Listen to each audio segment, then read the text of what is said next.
The first stretch I want to go through is the hip flexor stretch, the psoas stretch. The most important stretch anyone should do if they have a sitting job, when you're sitting all day, hunched over your desk like that.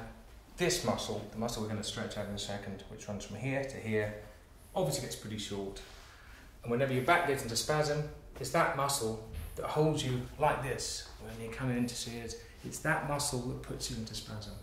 It needs to be stretched every day, more than once a day, 2 or 3 times during the day, regular intervals, as I say, particularly if you sit a lot. So any desk worker, you've got to stretch it out. So we're going to get down and you talk it through. Yeah, of course. I'll demonstrate. Good.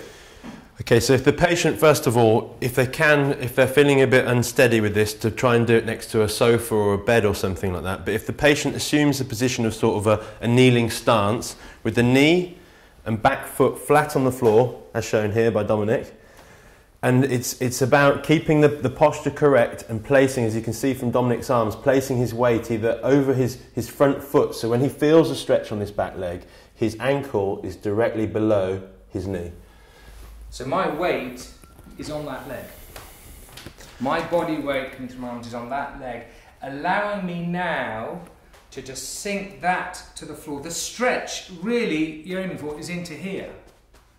So I'm just going to hold that stretch, and as Dan says, the knee comes over the foot to 90 degrees at the end of the stretch, and you're going to hold it, as with all our stretches, for 30 seconds. As you can see from Dominic's posture here, he's kind of not arching the front of the back hip, but he's allowing the weight to sink through it. This keeps the weight on the front foot, but allows the proper stretch to be felt through this sort of anterior thigh on the back leg.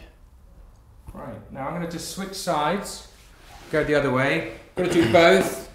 What do we say? Hold for about 30 seconds, it's long enough. Yeah. So we're going to do exactly the same on the other side. And again, let's look at the knee over the foot, end of the stretch, body weight on that knee. Feeling the stretch now as I sink that to the floor. That's where you want the stretch. In here. Simple as that.